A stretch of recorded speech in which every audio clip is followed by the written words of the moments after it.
Welcome back to the Future Self podcast. Welcome to season 4, episode 27. New studio in Uluwatu, Bali. It's been so cool going to so many different studios around the world, from London to Paris, now here in Indonesia. As you know by the title, today is a Q&A. Questions asked by you guys, answered by me. Now, this Q&A poll went out on my social media. Everything always goes out on my social media before it drops on the YouTube or Spotify. So if you want to be ahead, be involved in the Q&A, ask your own questions in the future, it'll be down in the links below. Today, I have some amazing questions. Around 15 of them, I refined it down to. I actually got asked quite a few, which was super nice. Sometimes there's not heaps to answer, but as the channel's growing, the community's building, the questions were pouring in, and it made me sit back and smile for a moment because there's more content coming through from you guys, as there's more content from me going out. However, that's enough of the intro. Let's get into some of the questions asked by you guys.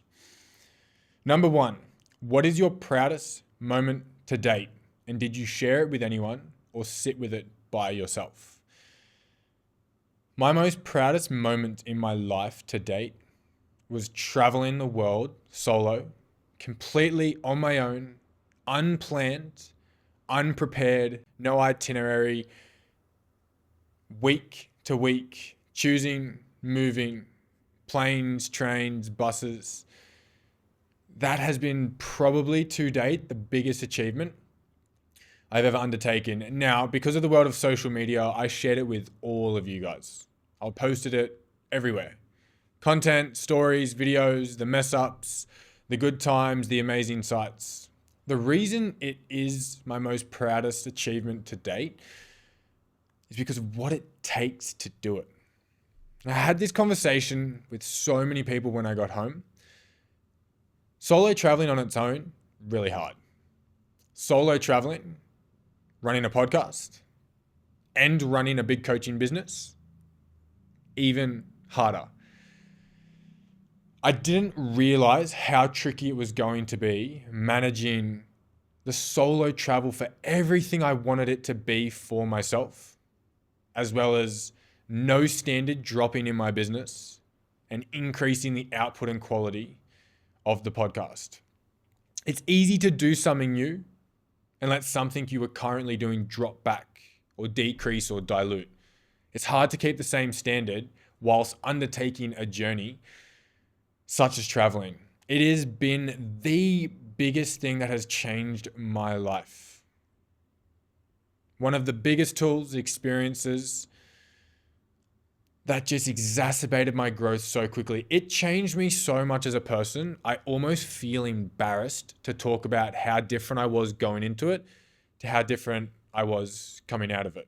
It's opened up a whole world. I now live 50% of my time in Bali and 50% of my time in Australia. And that only came from that whole journey of solo traveling. The people I met, the stories I heard, the realization that the way your hometown operates is not the way the world works. But if you stay in your hometown, that is how you think the world will work for the rest of your life.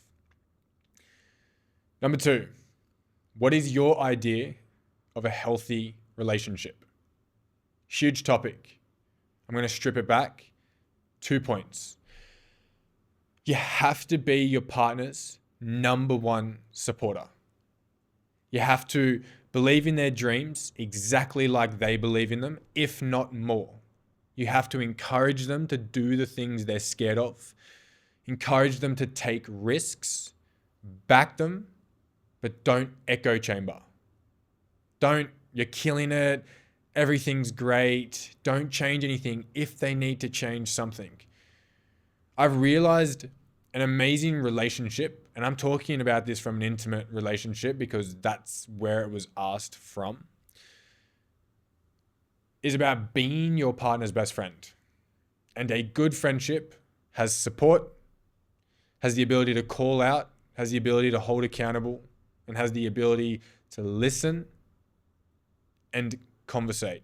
The second point, this has been one of the biggest changes I have implemented into my mindset around relationships. It is you and your partner versus the problem. All too often you see one partner sees the other person as the problem. It is their fault. It is them. They are the issue. No, it's you and your partner versus the issue. It's you and your partner versus the problem. It's you and your partner versus a bad routine, a bad mood, a lacking energy, a lacking drive. That idea of working together, so it's you two versus the problem, brings you so much closer because you stop looking at the other person for their flaws and you start looking at them for their attributes and amazing qualities of communication. Without communication, you have no relationships. Work, intimate, friendships, acquaintances. Without communication and good communication, the relationship you're in holds nothing, through my personal experience. Question 3. What is one piece of advice you always give out but have never been able to follow yourself? Be proud of who you are and don't be so hard on yourself. I say those two all the time because I know what it feels like to not feel like that about my own self.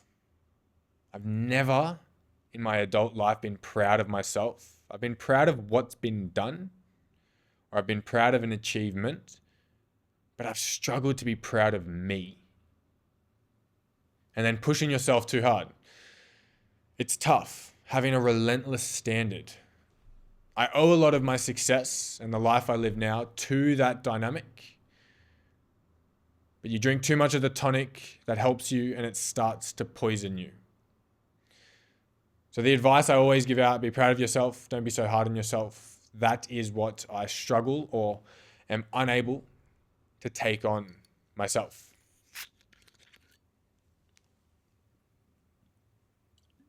Question 4. How do you feel about moving to Bali and Australia regularly? I feel very grateful. Very grateful. I remember when I was in high school, there was a individual model from our hometown that moved to Bali, and I thought it was the most insane idea. Living in another country, moving out of your hometown, leaving everything behind. It was so hard for me to understand. And then by doing so over the last 12 months, it's not that hard. And it is so much more special than the problems you could probably surface if you're thinking about doing it. I'm very grateful to be able to do it.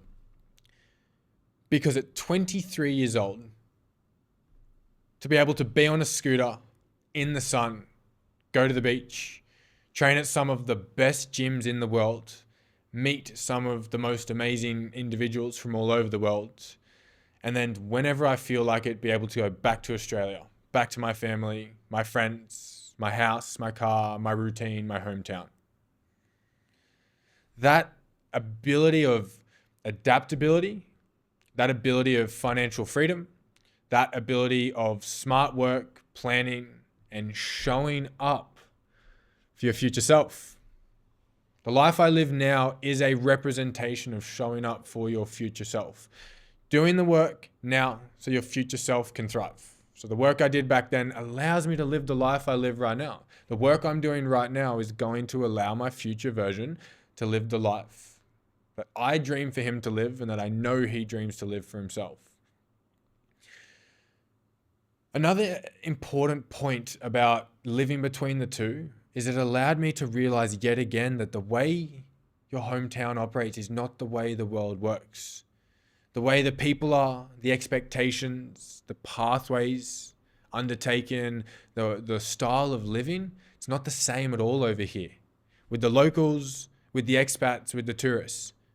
It's very important for me, and it's been very impactful for me, to keep exposing myself to the life you want to live can be anything, because it is anything and everything in other parts of the world. In Greece, you don't wake up early and you sleep in the middle of the day. In Paris, restaurants don't open up till 9 p.m. Yet in Australia, everything's done in the morning and early to bed. And it's just such an amazing experience to be able to understand that what you grew up with isn't all there is.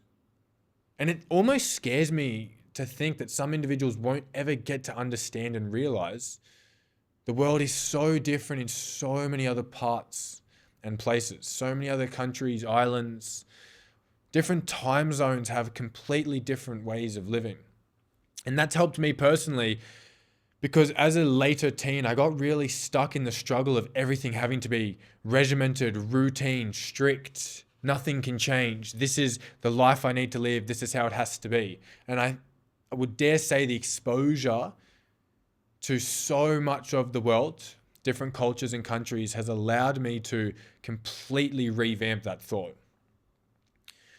Number 5, if you could have dinner with anyone dead or alive, who would it be? My dad. It would be my dad. Now, it wouldn't be my dad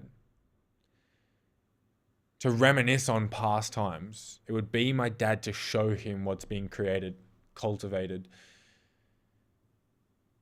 and worked so hard for in my life now. It would be to catch up on all the highs and the lows of the past 10 to 12 years. So that's who it would be. Number 6, what is your biggest goal in the future? My future looks a lot like travel to experience and expose, insight and educate myself and my partner, to set up my financials and investments so I'm in a smart, safe, and good position, to have a podcast with 1 million subscribers, with multi 10,000, 200,000 viewed episodes. That is a massive, massive part of my future. This podcast is definitely going to be my main mission, business, and source of income. And then another direction I would really like to check off, a big future goal, would be stage talk. Now, the hard thing with stage talks, and I watched a few local podcasters say they'll be on all these big shows, which is amazing. But I was thinking, you have to do amazing things to be invited on shows or to be doing stage talks. What can I keep doing that can create an amazing story for me that allows me to go and do exactly that? So I'd like to do a stage talk, whether it's a TED talk or a guest speaking event. And of course, there'll be heaps of little ones in between, but I'm talking center stage, looking up thousands of people. That's the big goal I would like to check off. And I think the way I'm going to get there is by creating an audience around the mission and the way of living of future self. Create such a wave, such an impact, that it makes enough noise that it's known, seen, and heard. That people are wanting to show up for their future self so much that I'd be invited for talks and on shows to explain why that way of living is so impactful. Question 7. Social media enhancing relationship insecurities and partner self-doubt. What are your thoughts? I've been on both ends of that question. I've been the partner operating through insecurity, projecting onto my other partner around their Instagram. The photos they'd post, people following them, the comments they'd get on their photos, the likes. I've been the one that hasn't felt great around my partner being the one on social media.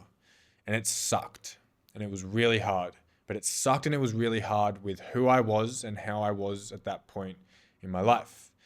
I've also been on the other side where I am on social media and that has been issues and problems in a relationship of my past.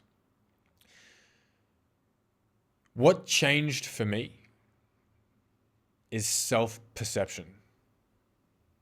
Stacking so much undeniable evidence that I am a person worthwhile, impactful, helpful, amazing, supportive, with ambition, with drive. I curated all these dynamics about myself through a lot of hard work to know that if it's not going to be respected, then I can't put myself through that disrespect. This is going to be the worst sounding statement. And it's going to sound really egotistical but it's just a simple way to explain it. I know I'm a package with the way I view myself. I train hard. I have discipline. I have a routine. I work really hard on a business. I'm kind to people. I help. I have ambition. I have drive. I have understanding. I have good communication. That doesn't make me then insecure in a relationship, because I know and I view myself highly so that I don't get my self-worth from another individual. I'm not fed things lacking in me from another individual. So I don't get insecure if my partner is posting a bikini photo, or if random guys are commenting on their photos, or if there's fire reacts in their DMs. I don't get insecure about it because of the way I view my own self. So I think it's really tricky if you're in that dynamic where social media is highlighting insecurities or discomforts or lacking feelings within your own self or your partner.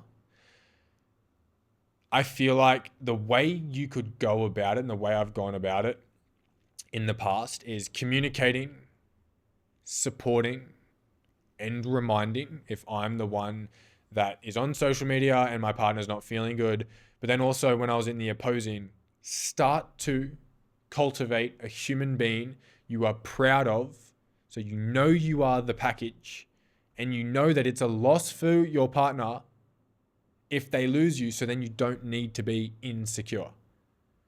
Insecurity normally highlights something we feel like we lack or something that we do lack. So we project, we get scared, we get anxious, we get stressed. So to answer that, either become the person that is the package or communicate, support, and remind more often. Question 8. Where do you think your expertise is bound in regards to your role as a life coach? First thing, I'm not a life coach. It almost makes me cringe when people call themselves life coaches. No one really knows how to live their life. So that means no one knows how to live it better than others. And what I mean by that is, who am I as a 23-year-old male to say, I'm a life coach? I can coach you to how to live a better life, tell you how to live a better life. A life coach is a very, again, egotistical way of saying, I just live better than you.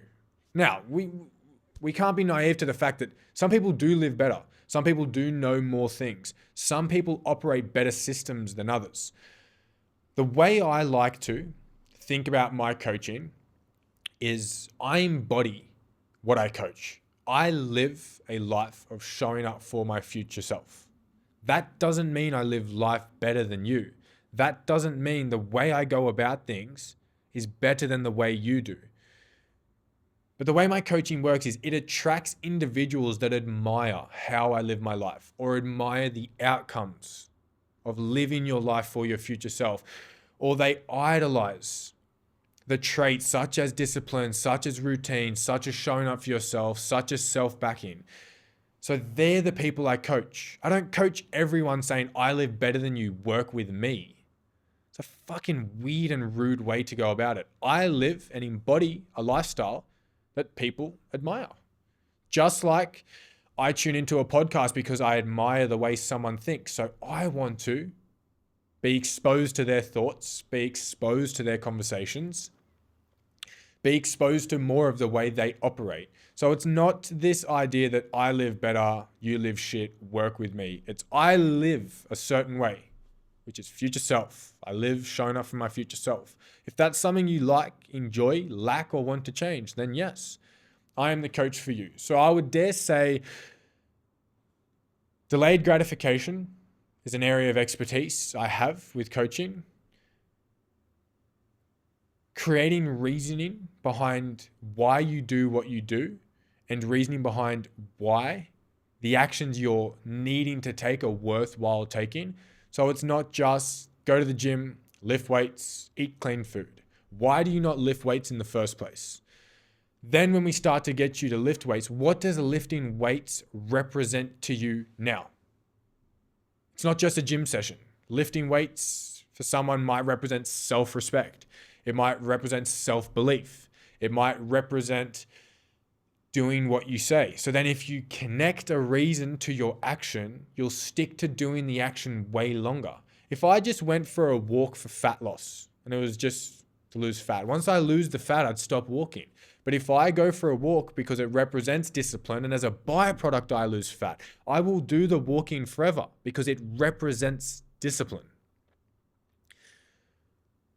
I would also say a big attribute to me as a coach and my approach to coaching is navigating it in a way that you enjoy the process. So delayed gratification, attaching reason to why, or a new reason as to these new actions you're doing and enjoying the process. If you don't enjoy the process, you won't stick to it. So learning that less can be more. Not going as hard can have a better outcome. The long road is better than the fast, short road. Learning to enjoy the process is really important. Now, that doesn't mean everything is amazing and you want to do everything and that everything you're set and programmed is super breezy and a big fuck yes moment. That's not it at all. But enjoying the process that you put in hard work and get a good outcome. You feel better. Your life changes. Things around you start to evolve. Question 9, the hardest mindset to add to your person that I've seen. I'd say the two hardest traits or mindsets to add that I've seen through my 7 years of coaching, adaptability for those that don't like change is one of the hardest mindsets to acquire. Because for a long time, you haven't liked change. You've done the same self-sabotage route. Even though you know what you've been doing is the wrong thing, you've still been too scared to change. Learning to be adaptable, have a routine, but then if that routine doesn't go to plan, alter in it. That if something pops up, you can navigate through it. That if your plan goes to shit, you can replan. Adaptability for individuals that don't like change is really tricky.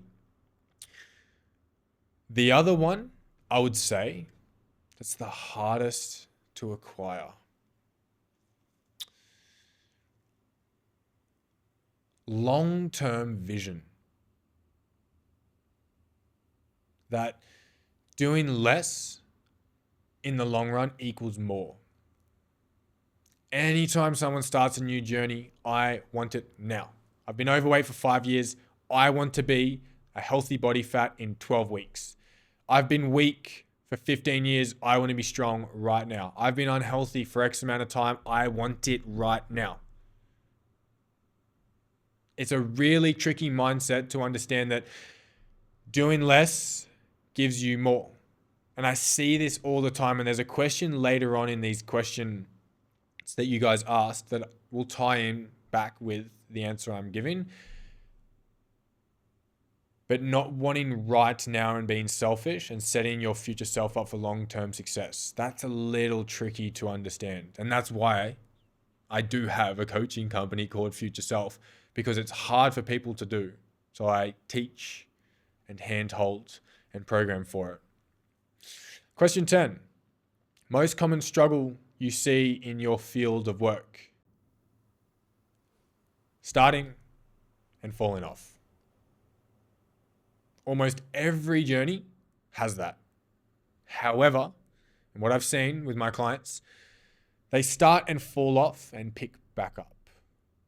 Start and fall off and pick back up. As I have my own self, as pretty much every coach that coaches has themselves. There's two types of people. There's those that start, fall off, they never go back to it. There's those that start, they drop off, they reduce, They fall off a little bit and then they pick themselves back up and they go at it again.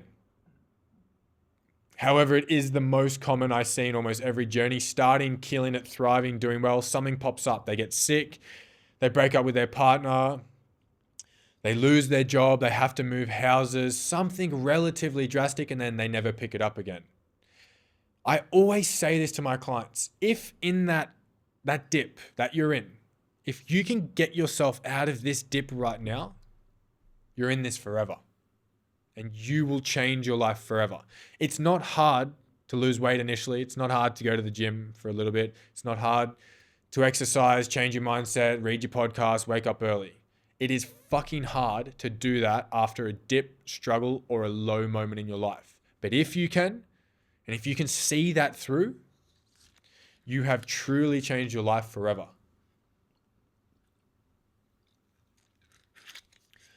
Question 11.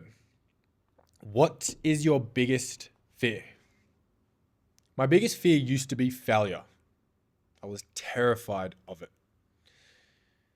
Interestingly enough, doesn't scare me that much anymore. Still scary. No one wants to fail. But I've let go of the control, or I've failed enough times over the last 12 months in the small things that I've proved to myself with undeniable evidence that I can get back up. So that fear of failure isn't really in my mind anymore, because I believe in myself so much more just not to fail. Things can go to shit, pull back, things can mess up, but I'm just not the type of person that's going to fail. And I've only created that confidence in my mind from undeniable evidence of things I've overcome, thresholds I've pushed, standards I've elevated.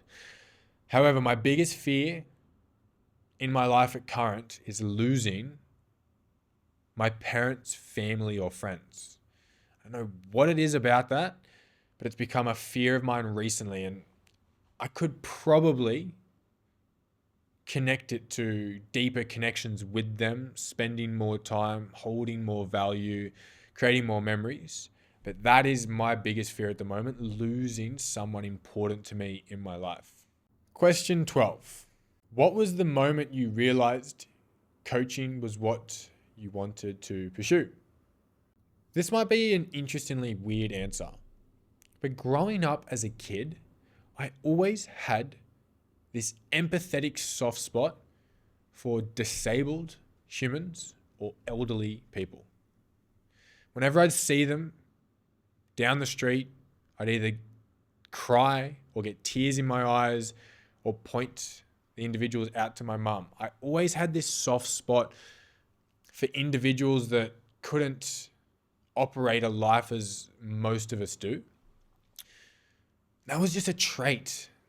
I don't know where that trait came from, but it was always a trait that I had. And I really got into the gym as a young kid. I did my first competition. And after my first competition, I had such a passion for the gym. I wanted to leave school and I wanted to be working in a gym. I did not know I'd be doing this podcast. I did not know I would be running a coaching company. I did not know the impact would grow to the point of what it has. I wanted to just be a PT. I started in the gym, working the desk hours, cleaning the gym, and absolutely loved it. Then I started running classes, and I started one-to-one coaching, helping with challenges, things like that. So it wasn't necessarily a moment of, I want to be a coach. I just wanted to live a life of helping people in whatever way that looks like. I just wanted to help people. I was just fortunate and lucky enough to find the gym early on, and then realize through the gym, there is such an issue in this world of health, fitness, mental health, self-belief. So it was an avenue that I could take of fulfilling the mission, wanting to help people, resurrecting the experience of my dad, and showing people that showing up for your future self is a life worth living, and that life can always change. You always have a choice you can make. And it was just a slow evolution. It just built and compounded and grew and became more intense and more impactful. Question 13. Do you ever struggle dealing with your own struggles as well as others and clients? No. Never. It's never been a massive struggle that when I'm struggling, I can't also help and assist with the struggles of my clients. I've had moments that it's been really tough, really tough. I've had phone calls from gym members saying they're going to end their life that night, and they just so happen to call me. I've had and been a part of journeys with clients where their partners cheated on them, someone significant in their family has passed away, they've lost their job, they've lost their house, someone's been diagnosed with an illness or disease. I have been through so many experiences with so many clients over the years. Some of the worst experiences life could give you, I have been a pillar of support for my client in that time. What I did notice in the past when I was younger, when I was coaching from the 17 to 19 range, I wouldn't struggle, but I would start to have thoughts in my head of, I'm going through this and you can't even manage that. And I'd have that in the quiet times when I'm in my room on my own and having thoughts and reflections. How am I going through this massive struggle at the moment? And you can't show up for your own self in this area. So the client would never know I'd have those thoughts. I'd never project it onto anyone. Unfortunately, and I don't say this as a flex, as a very negative experience, but just to give a demonstration of how much I was able to manage the two. I went to my dad's funeral in the morning and I worked coaching in the afternoon. I was coaching when my ex-partner's father passed away. I've always tried to do it in a way that my clients wouldn't be able to know what I'm going through. And I love my clients. I'll offer support and I'm here for you just as much and here to talk, and that's great. But you've come to me for help and guidance. I haven't come to you. So I'm not going to sit here and dump it on you. I can relay experience. We can connect. We can bond. I can share personal things I've gone through to give understanding. But yeah, I don't ever like it being the other way around. So I always operated it in a way where when I was going through all these things of passing people close to me, passing away, really sick weeks, I always held myself to the standard that my clients probably wouldn't be able to tell. And nothing negative came from that for me, which I'm very grateful for. It wasn't as if I used to live that way and it was a massive struggle. It just worked for me. And there was no negative outcomes that came from that because I wasn't shunning myself. I just wasn't bleeding my personal life into my clients and where I worked. I had a support network. So credit to my support network back then because they were strong enough and good enough where I didn't feel the need to bleed it over, and it wasn't a struggle to manage my clients' struggles when I had my own. Question 14. Where do you see yourself in 5 years? I see myself doing exactly what I'm doing now, but doing it way better, way bigger, more impactful, many more lives impacted, better systems, better thoughts, better procedures. I love the way my life is right now. Absolutely love it. I love the way I live, what I'm doing, where it's going. I just know that naturally, as the person I am and the way I live my life, it's going to be similar to how it is now, but better.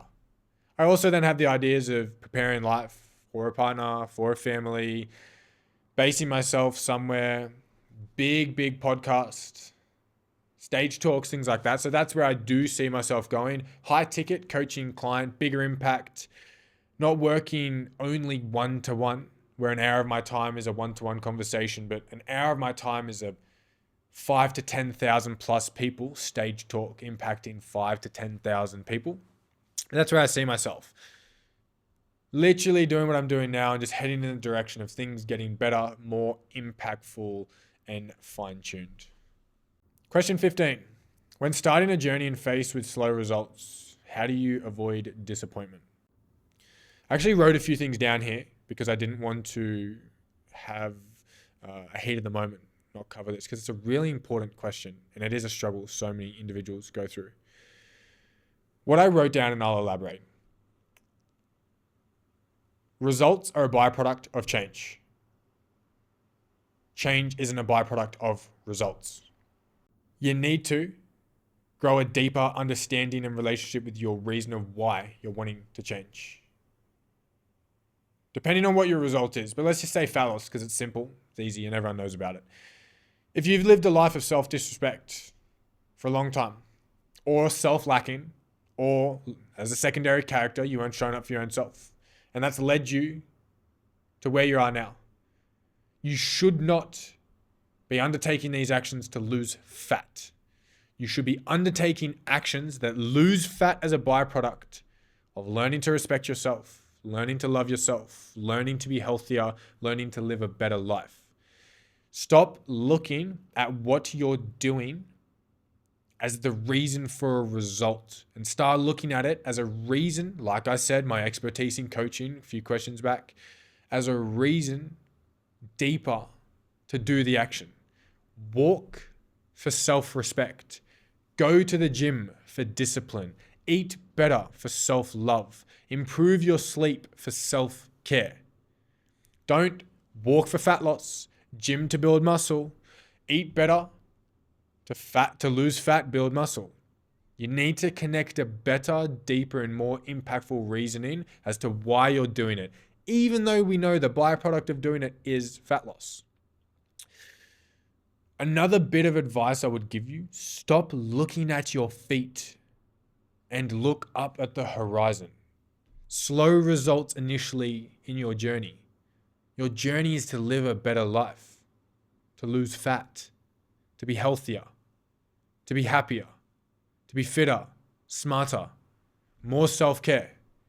Stop looking at the fucking 500 grams a week or 1 kilo losses and start realizing I live this way and it's not a good life. I need to get to living this way, and that's a better life. And as a byproduct on the journey along the way, I'll get the results I want. I always give this analogy. 2 people start out. One person goes ham, loses 10 kilos. One person goes slow, loses 2 kilos. The 2 kilo person feels shitty. They've lost 8 kilos less than the person going ham. However, the person going at it hard, lost 10, slowed down, stopped, put on 1. This person lost another kilo. They put on 1, 2, 3 more kilos over the course of a few months. This individual lost another 1, 2, 3 kilos. The comparison aspect is so important because this individual lost way more and now they're back 5 kilos more than where they started. You, slow. Yeah, real slow. But you're 15 kilos down a year later. Still going, still at it. Enjoying the process, feeling better, learnt new routines, disciplines, and actions. So stop looking down at your feet. As an analogy, look up at the horizon. Stop looking at the now, look at the later. Why are you doing this? You're doing this to be healthy. Okay, well, if you start doing what a healthy person needs to do, you will lose fat. Versus this person, they're looking at their feet. I want fat loss, I want fat loss, I want fat loss. Yeah, they lost the fat. Changed nothing in their life. No routine, no actions, no thoughts, no processes, no principles. Question number 16, and the last question I'm going to answer. Does perfectionism play a role in your life? How do you notice when it's helping you or holding you back? I was, weirdly enough, a performing perfectionist. Perfectionism often is the pressure to do it perfect or you don't do it at all. There's so much pressure for everything to be so well done. And if you can't meet that standard, well, I can't start it. I can't try. I was a performing perfectionist where I needed that standard and I'd hit that standard. That standard is exactly what I do. There was not one example I can recall on where I thought of something and it was so overwhelming that I couldn't do it. I'd just sit there and think, fuck, I'm going to have to do that. That's the standard I'm holding myself to. It's going to take that much work, but I would always get there and do it. So in the perfectionistic world, that's kind of like lucky you scenario. Perfectionism was still very crippling. It was the reason for a massive decline in my mental health, a very high stress, bad sleep, bad health overall, really bad traits and dynamics. But the work I wanted to do always got done to a very, very high standard. Clearly, the person asking this probably has perfectionism, and I'm not a psychologist. I can't tell you what to do, but I can tell you what I did, and what I did decrease and alter my perfectionistic traits. I started letting my standard slip on purpose in some things, just little things, small doses. Rather than writing a response this big back to a client, I'd write this big. Rather than getting a message and answering it within the first 5 minutes, I'd leave it for half an hour on purpose. Rather than apologizing intensely for a spelling mistake or the wrong number, I'd just go and fix it. Just the little exposure to, weirdly enough, the different, most people need to progress their standard. A perfectionist needs to somewhat challenge their standard. I would just challenge a standard of doing a little less, letting one thing slide. And now I'm in a position where I can choose to hold it to a high standard or understand that it doesn't need to necessarily be perfect. That's episode 27 of the Future Self podcast. Q&A, season 4 in Bali. If you made it all the way to the end, let me know what question interests you the most and if any of my answers was something you resonate with or didn't expect my answer to. I appreciate you so much for tuning in. There is always so much love. I'll see you in the next one.